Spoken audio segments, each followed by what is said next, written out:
So hello guys, welcome to the ASEAN Tourism Forum. It's from January 28 to 30 there is sa Cebu City. So dapat 26 to 30 man. So I think there is sa Cebu City 28 to 30 pa man di ay.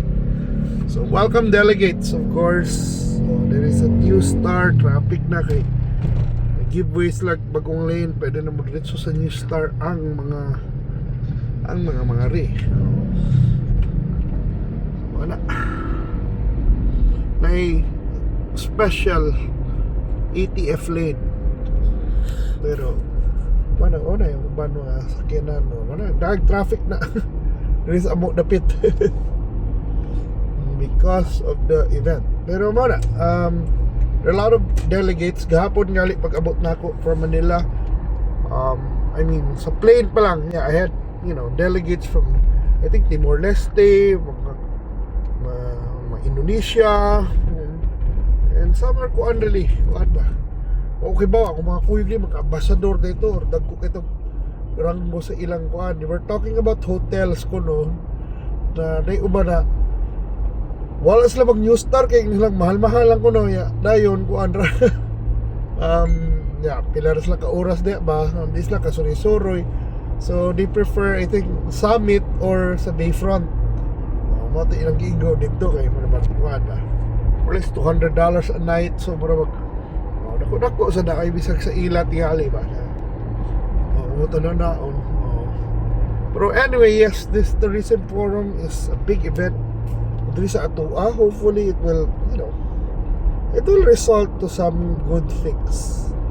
Or gina ko maingon, di man kita kaingon unsay sa ilang mga tumong ba, but we're hoping that we have results gyapon ng atong basihan, di ba? Na more tourists ba, ma-streamline man na, makuan man na atong mga turista. Unsa man yung traka? Si traka yati ra traka. May aksidente. Basta ng traka oy.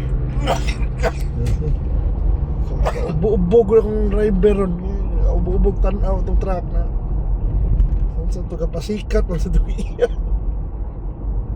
At hopefully okay na to siya.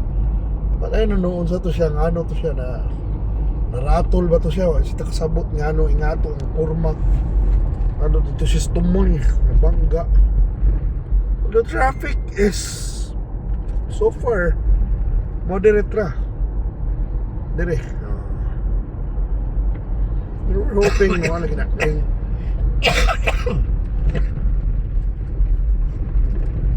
ASEAN Tourism Forum will have good results for especially for the local tourism. There's Pilipinas, I don't know unsay lang storyahan actually ani, but ASEAN tourism has been important for ASEAN. Ngayon ko na ba na even if we compete with each other kintahay ba, pero all countries in ASEAN are also dependent with tourism. Diba? Especially tanawa naman Thailand, Malaysia, Indonesia, Vietnam, Philippines, and even mga Cambodia, Laos. They're banking on tourism to help their economies.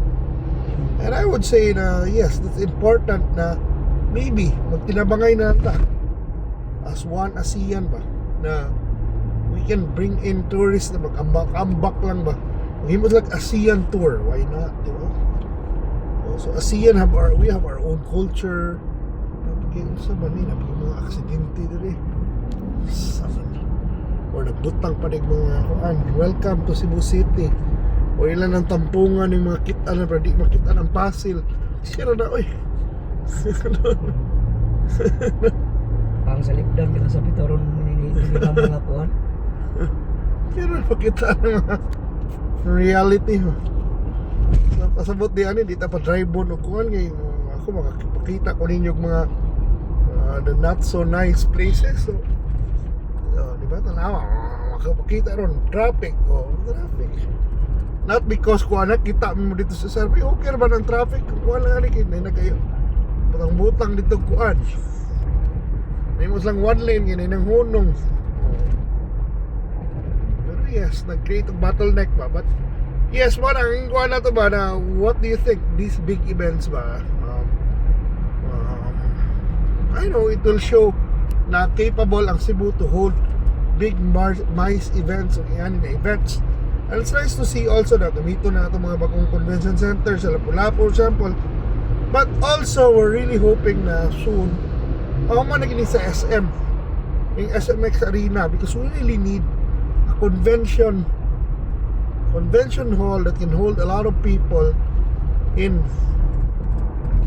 Cebu City lang yun. While okay sa tang Mactan, I mean, I'm not having nothing wrong with Mactan, pero like man sa ng Cebu City, bakit dili man sa nang kuan god, let's say doon sa kultura ba, mga Magellan's Cross, mga malls, mga suyanan, especially kung mag-junket sila, magdas sila pamilya nila, nice man sa Mactan, beach singali, pero sa Cebu hindi ka option. If you wanna go shopping, you wanna watch movies, you wanna go to the ocean park, you wanna go to Anju World, you wanna go to ng fun park niya pohon, or even just, you know, have a tour sa city or going south, di ba? So, it's nice na makita na natin ng SMX. Pero, muna, it's gonna be a work in progress. Ihanam kita sa Cebu. Pero, ano, itong paan, malipay sa tanan na ingani na events. Tourism forum. I don't know if we're gonna be involved in this, pero ako, alam ta, this is really for the leaders. Mga mga ATF, mga ingana na mga dagkugrango, mga ambassadors, attaches. Ang ato lang po ani, ang resulta na lang ani na what, you know, hopefully maayra ning hosting nato. Hapsay ra ang danan. You know, we just had our sinulog, then now we have our ATF, oh, di ba?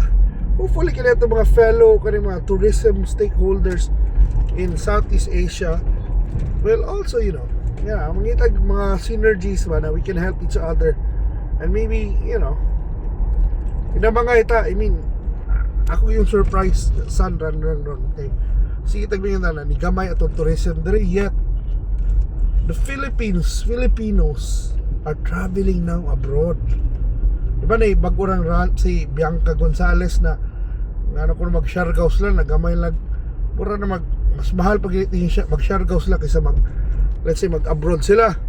Pero mali point ani ron, there are so many Filipinos now who can travel, like they can go to Vietnam for like less than 20,000 for 3 nights or 4 nights, 20,000 ra including airfare.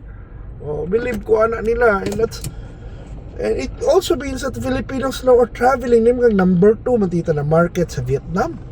So imagine that. Oh, diba? So while we keep on, you know, saying bad things about our local tourism, should also say now na kuan ba?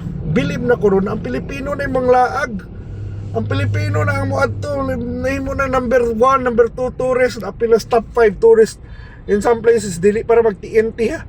Para lang yun masuro eh. Oh, di ba? I don't know.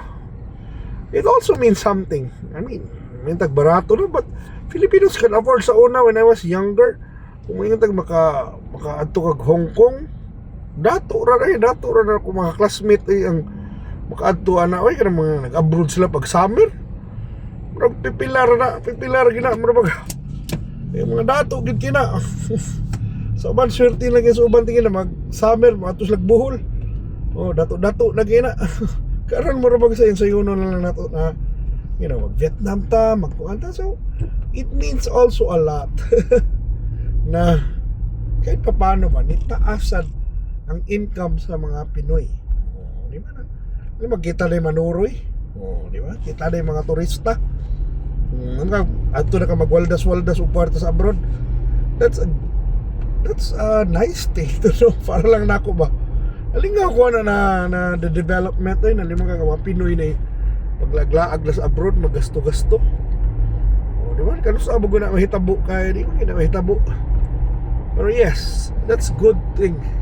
Even mga taga-probinsya, even taga Manila ka, maybe normal na sa inyong income, but I've seen a lot sa mga probinsyano na hey, mga tutagkuan.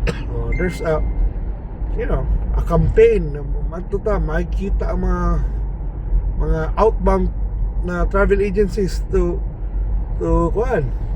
encourage more Filipinos to to take mga trips. So hopefully ang ato sang kuanan kung nagitay extra bitaw suroy tas atong kaugalingong country and promote our country.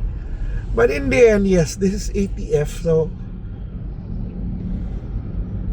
I'm hoping lang na naging resulta ba na it will mean something. Resulta sa common tao. Because there are big ticket events sometimes for so na mga epic summit, but unsa maging resulta ni ba? What are the long term or medium term effects? So hopefully na benefits, and we're praying and hoping may ganing pag-organize ani and ma-impress ang mga tao, and we'll have more international events diri sa Cebu. Thank you so much for watching. Bye.